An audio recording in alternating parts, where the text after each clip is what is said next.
আগামীকাল বিধানসভায় পেশ হতে চলেছে অভিন্ন দেওয়ানি বিধি অর্থাৎ ইউসিসি ইউনিফর্ম সিভিল কোড এবং সেই অভিন্ন দেওয়ানি বিধি পাশ হওয়ার আগেই যেমনটা ফুরফুরা শরীফের পীরজাদা তহা সিদ্দিকী তিনি যেমনটা বলছেন যে এই আইন যাতে ধর্মীয় কোনো আইনের কোনো রকম আঘাত না ঘটায় সেই দিকে কিন্তু তাদের নজর থাকবে। কারণ যেমনটা বলা হচ্ছে এই ইউনিফর্ম সিভিল কোড অর্থাৎ অভিন্ন যে দেওয়ানি বিধি সেখানে এইটা পাশ হলে কিন্তু ধর্মীয় বা বিভিন্ন আচারের বিভিন্ন মানুষের জন্য সবার জন্য কিন্তু একই আইন হবে। সেই কারণেই যেমনটা ফুরফুরা শরীফের পীরজাদা তহা সিদ্দিকী বলছেন, দেশের নাগরিক হিসেবে দেশের আইনকে স্বাগত, কিন্তু দেশের আইন যাতে কোনো ধর্মীয় অর্থাৎ ইসলাম ধর্মের কোনো শরীয়ত সেই তার বিরুদ্ধে না যায় সেটা দেখতে হবে, এমনটাই তহা সিদ্দিকী বলছেন। ইউসিসি আইন মানে বিল আনতে চলেছে, সোমবার বিধানসভায় এই বিল আনা হবে, কিন্তু মানে এটা নিয়ে কি কোনো বিতর্ক বা কোনো আপত্তি আছে এই বিল নিয়ে? দেখেন, আমাদের দেশের আইনকে আমাদের সম্মান দিতেই হবে, আমরা দিচ্ছি এবং দিয়ে যাব। পার্সোনাল লর একটা আইন আছে, আমরা পার্সোনাল লয়ের কোনো আঘাত আসছে কিনা আমরা দেখব।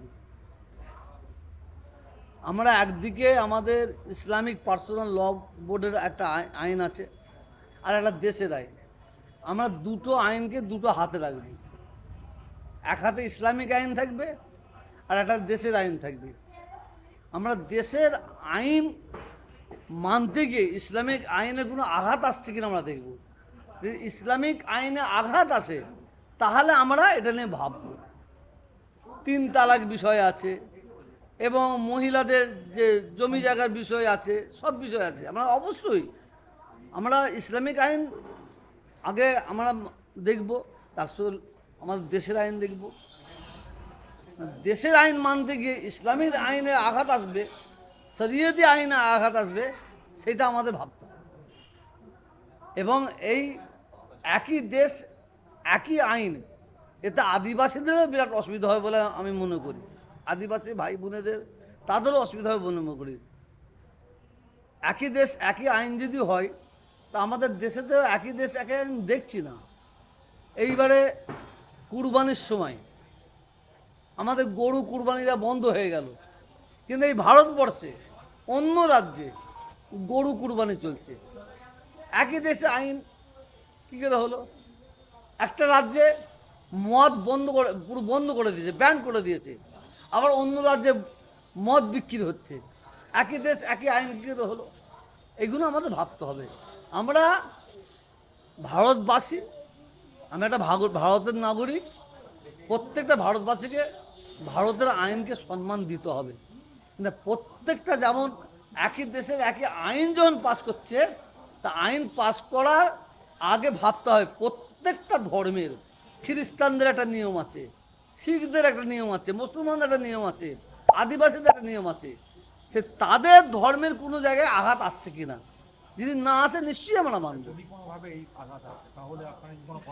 আমরা ভাববো যদি ইসলামিক আইনে, অন্য অন্য ধর্মের আইনে, যেমন খ্রিস্টানদের তাদের ধর্মের আইনে, শিখ যারা আছে তাদের ধর্মের আইনে যদি কোনো আঘাত আসে নিশ্চয়ই তারাও ভাববে, আমরাও ভাববো। আমরা দেশের আইনকে অসম্মান করব না, কিন্তু দেশের আইন এমনভাবে তৈরি না করা হয় ইসলামিক আইনের উপর আঘাত করে দেশের আইন তৈরি হবে, এটা করাটা ঠিক হবে বলে আমার মনে হচ্ছে না।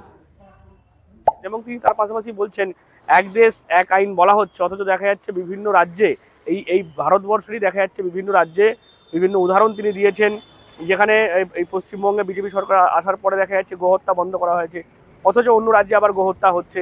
সেটা কেন হচ্ছে? এবং তার পাশাপাশি তিনি এটাও উদাহরণ দিয়েছেন যে দেখা গেছে বিহারে মদ একেবারে বন্ধ ও নিষিদ্ধ করা হয়েছে, তাহলে পশ্চিমবঙ্গে সেটা কেন হচ্ছে না বা অন্যান্য রাজ্যে সেটা কেন হচ্ছে না? অর্থাৎ এক দেশ আইন এক বলা হচ্ছে, কিন্তু অন্যান্য রাজ্যে সেগুলো কিন্তু কার্যকর হচ্ছে না, সেই প্রশ্ন তিনি তুলেছেন। এবং সব মিলিয়ে আগামীকাল এই বিল পেশ হবে বিধানসভায়, সেখানে ভোটাভুটিতে এই বিল পাশ হওয়ার কথা রয়েছে। বিল পাশ হলে যেমনটা জানতে পারছি আমরা, এই অভিন্ন দেওয়ানি বিধি কথাটির অর্থ হলো বিভিন্ন ধর্ম বিভিন্ন আচারের মানুষদের জন্য একটি আইন, যেটা বিবাহ বিচ্ছেদ, সম্পত্তির উত্তরাধিকার, সন্তানের অভিভাবকত্ব, পারিবারিক অংশীদারি ইত্যাদি বিষয়ে আইনি একটা সীমারেখা নির্ধারণ করবে। এবং সেই কারণেই আগামীকাল সোমবার এই দেখা যাচ্ছে উত্তরাখণ্ড একেবারে গুজরাটের পর পশ্চিমবঙ্গেও এই যে অভিন্ন দেওয়ানি বিধি সেই ইউসিসি বিল পেশ হবে এবং সেই বিল পাস হয় কিনা এবং পাস হলে কি পরিস্থিতি দাঁড়ায় সেদিকেই নজর থাকবে আমাদের। তো আপনারা কি বলবেন এই ইউসিসি নিয়ে? অবশ্যই আপনাদের মতামত কমেন্ট বক্সে। এরকম আরও খবর পেতে নজর রাখবেন ডিএনএন বাংলায়। ডিএনএন বাংলা সবার মনে সবার ফোনে।